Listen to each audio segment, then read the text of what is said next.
BA प्रथम वर्ष प्रिय विद्यार्थियों, आज पुनः हम मीराबाई के शेष रचनाओं का अध्ययन करेंगे। पद है, मैं तो सावरे के रंग राची, साज सिंगार बांध पग घुंघरू, लोक लाज तज नाची, गई कुमत लई साध की संगत, भगत रूप भई सांची, गाय गाय हरि के गुण निस दिन, काल व्याप सौ बाँची, उन बिन सब जग खारो लागत, और बात सब कांची, मीरा श्री गिरधरन लाल सु भगत रसीली जांची। इसमें कवित्री मीरा के जिन शब्दों का प्रयोग किया उसका अर्थ हम देखते हैं। रांची अर्थात तन्मय हो जाना, रंग जाना। तजी मतलब छोड़कर, कुमत बोलते हैं कुबुद्धि को, ब्याल कहते हैं सांप को, वाची मतलब बच गई, कांची मतलब कच्ची, खारो मतलब निस्सार, इसमें कोई तथ्य नहीं हो, रसीली रसपूर्ण जांची देखी। कह रहा है इसमें भी मीराबाई ने अपनी कृष्ण के प्रति अनन्य निष्ठा, अनन्य भक्ति को व्यक्त किया है। मैं तो सांवरे के रंग रांची, मीराबाई अपनी सखी से कहती है, मैं तो कृष्ण के रंग में पूर्णतया निमज्जित हो गई हूँ, डूब गई हूँ, रंग गई हूँ, अर्थात उनके प्रेम में मैं तन्मय हो गई हूँ। मैं तो सांवरे के रंग राची, साज सिंगार बांध पग घुंघरू, लोक लाज तज नाची। इसीलिए मैं उनके प्रेम में ऐसी वशीभूत हो गई हूँ, ऐसी तन्मय हो गई हूँ कि मैं उनके सामने 16 श्रृंगार से सजकर और घुंघरू बांधकर, साज श्रृंगार बांध पग घुंघरू, लोक लाज तज नाची। नारी के लिए जो मर्यादा होती है, बंधन होता है, लोक लाज होती है, उसको मैंने त्याग कर, उसको मैंने छोड़कर उनके प्रेम में ऐसी मैं उन्मत्त होकर नाचती हूँ, अभिभूत हो गई हूँ उनके प्रेम में। इसके कारण से मैं सभी लोक लाज मर्यादाओं को छोड़कर मैं नृत्य कर रही हूँ, अर्थात भाव विभोर हो गई हूँ उनके प्रेम में। गई कुमत लई साध की संगत, भगत रूप भई सांची। और कह रहे हैं साधु संतों की संगत को पाकर मेरी कुबुद्धि नष्ट हो गई और मुझे सद्ज्ञान की प्राप्ति हो गई, जिससे मैं सच्चे भक्त स्वरूप को प्राप्त हुई हूँ। गई कुमत, मेरी बुद्धि कुमत दुर्बुद्धि नष्ट हो गई, लई साध के संगत, साधु संतों महात्माओं सज्जन पुरुषों की संगत करके, भगत रूप भई सांची, भक्ति रूप स्वरूप को मैं प्राप्त हो गई हूँ, जो कि सच्चे मनुष्य के जीवन का जो मूल उद्देश्य है, सच्चा कर्म है, उससे मैं रूबरू हो गई हूँ। गाय गाय हरि के गुण निस दिन, काल ब्याल सौ बाँची। और कह रहे हैं, मीराबाई कह रही हैं, मैं निरंतर अहरनिश दिन रात, निशी मतलब रात, दिन मतलब दिवस, मैं रात और दिन भगवान का ही गुणगान करती हूँ, जिससे मैं काल रूपी सर्प से बच गई हूँ, अर्थात हर बार जीवन और मृत्यु को प्राप्त होकर आवागमन के चक्र से मैं मुक्त हो गई हूँ और मोक्ष की अधिकारिणी हो गई हूँ। वही कह रही मीराबाई, गाय गाय हरि के गुण निस्दिन, काल ब्याल सौ बाची। काल रूपी जो सर्प है उस बंधन से मैं मुक्त हो गई हूँ, मुझे मृत्यु का भय अब खत्म हो गया है, नहीं सता रहा है। उन बिन सब जग खारो लागो, उन आया है कृष्ण के लिए, कृष्ण के बिना मुझे संपूर्ण संसार निस्सार लगता है, तत्वहीन लगता है, संसार का सब प्रपंच मुझे ढकोसला लगता है। उन बिन सब जग खारो लागत, और बात सब कांची, संसार की और बातें कच्ची है, जिसमें कोई सार नहीं है। मेरा तेरा अपना पराया, छल कपट मिथ्या आचरण, ये सब कुछ नहीं है, सारा संसार की सब बातें कांची है। केवल कृष्ण का गुणगान, कृष्ण का नाम, कृष्ण का ध्यान, कृष्ण का स्मरण ही सार्थक है, मनुष्य के जीवन को मुक्त करने वाला है, सुकून देने वाला है। मीरा श्री गिरधरन लाल सु भगत रसीली जांची। इसलिए कह रहे हैं, मैं अपने आराध्य कृष्ण को प्राप्त करने हेतु भक्त की सरस और मधुर विधा प्रेमा भक्ति का अवलंबन किए हुआ हूँ। इसमें मीराबाई ने अपने आराध्य कृष्ण के प्रति अटूट निष्ठा विश्वास को अभिव्यंजित किया है। अगला पद है, मैं तो गिरधर के घर जाऊं, गिरधर मारो साचो प्रियतम, देखत रूप लुभाऊं। रैन परे तब ही उठ जाऊं, भोर परे उठ आऊं। रैन दिना वाके संग खेलूं, ज्यों त्यों जा ताहि रिझाऊं। जो पहिरावै सोई पहरूं, जो दैवे सो खाऊं। मेरी उनकी प्रीत पुरानी, उन बिन पल न रहाऊं। जहाँ बैठावे तितहीं बैठूं, बेचे तो बिक जाऊं। मीरा के प्रभु गिरधर नागर, बार बार बलि जाऊं।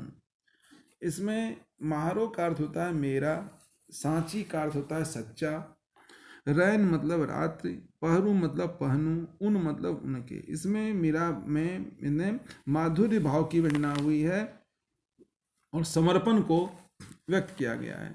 मैं तो गिरधर के घर जाऊं, मैं तो अपने गिरधर कृष्ण के घर जाऊंगी।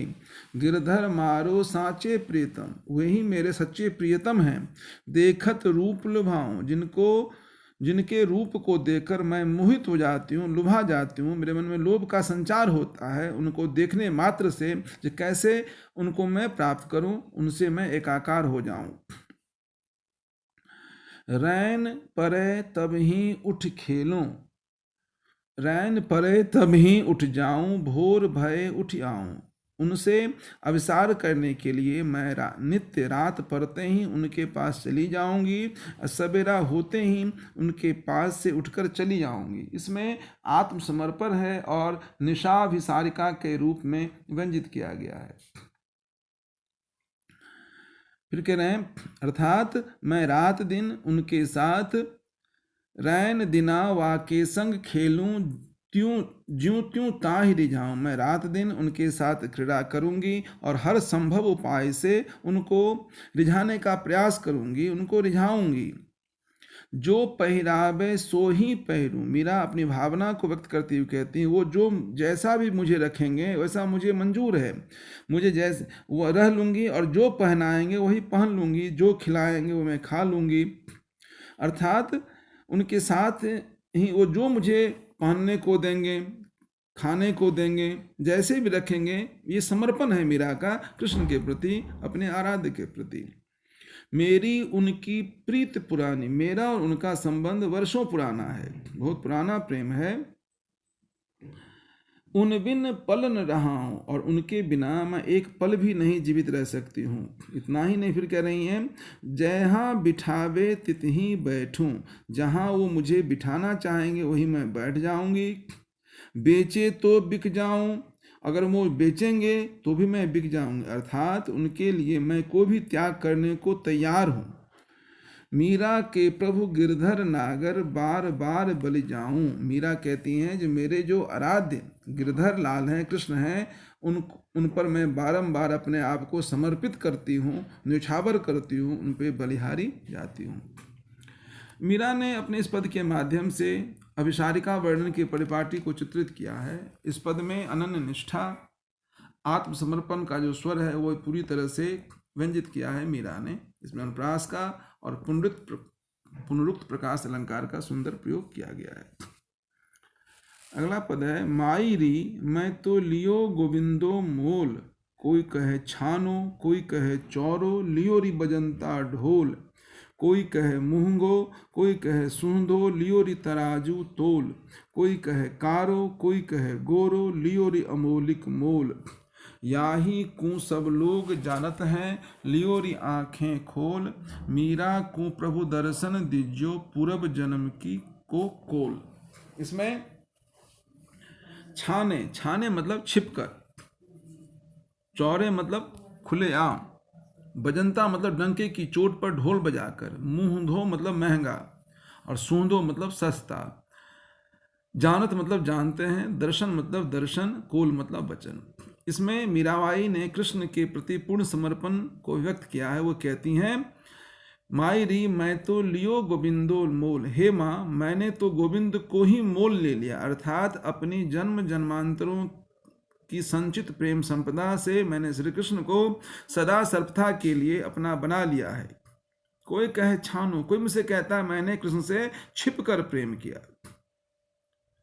छिपकर प्रेम किया। कोई कहे चौरो, कोई कहता है मुझे मैंने आमने सामने प्रत्यक्ष रूप से प्रेम किया। लेकिन लियोरी बजंता ठोल, दुनिया कुछ कहे छुपकर प्रेम किया कृष्ण से या सामने किया, लेकिन मैं तो खुलेआम डंके की चोट पर अर्थात खुलेआम उनको मैंने वर्ण किया, अपने आराध्य के लिए, अपने प्रियतम के रूप में उन्हें मैंने स्वीकार किया। अगला पद फिर कवित्री कह रही हैं, कोई कहे मूंगो, कह रहे हैं कोई कहता है यह सौदा कृष्ण से प्रेम का सौदा मेरे लिए महंगा पड़ा। कोई कहे सुहंगो, कोई कह रहे हैं कि ये सस्ता पड़ा। किंतु मैंने लियो रे तराजू तोल, किंतु मैंने तराजू से तोल कर अर्थात हानि लाभ का पूरा विचार करके कृष्ण के प्रेम का यह मैंने सौदा किया है, उनको मैंने वर्ण किया है। कोई कहे कारो, कोई कहे गोरो, लियोरी अमोलिक मोल। हे सखी, कृष्ण की मधुरा भक्ति के संबंध में कोई कहता है कि मेरा प्रियतम सांवला है, कोई कहता है गोरा है, कोई कहे गोरो, लियोरी अमोलिक मोल। फिर भी जो भी हो, मैंने अनमोल निधि क्रय की है, इस बात को सभी जानते हैं। मुझे कृष्ण के रूप में अनमोल धरोहर, अनमोल छाती प्राप्त हुई है। याहू को सब लोग जानत हैं, लियोरी आंखें खोल। इस बात को सभी जानते हैं, मैंने आंख खोल कर पूरी तरह से जांच परख कर मैंने कृष्ण का से प्रेम किया है, उनको प्रियतम के रूप में स्वीकार किया है, उन्हें खरीदा है। मीरा को प्रभु दर्शन दीजिए, पूर्व जन्म को कोल। इसलिए मीराबाई कह रही हैं, मीरा हे आप अपने पूर्व जन्म के वचन का स्मरण करते इस प्रेम विवल मीरा को दर्शन दीजिए, मैं आपसे मिलने के लिए आतुर हूँ। ये पूर्व जन्म की कोल है, आपका दिया हुआ वचन है। इसमें मीरा की संपूर्ण समर्पणशीलता का व्यंजना की गई है। इसमें यह भी मानता है कि मीरा पूर्व जन्म में ललिता नाम की गोपी थी, उसी को जिनका पुनर्जन्म फिर मीरा के रूप में हुआ, अपने किया गया है।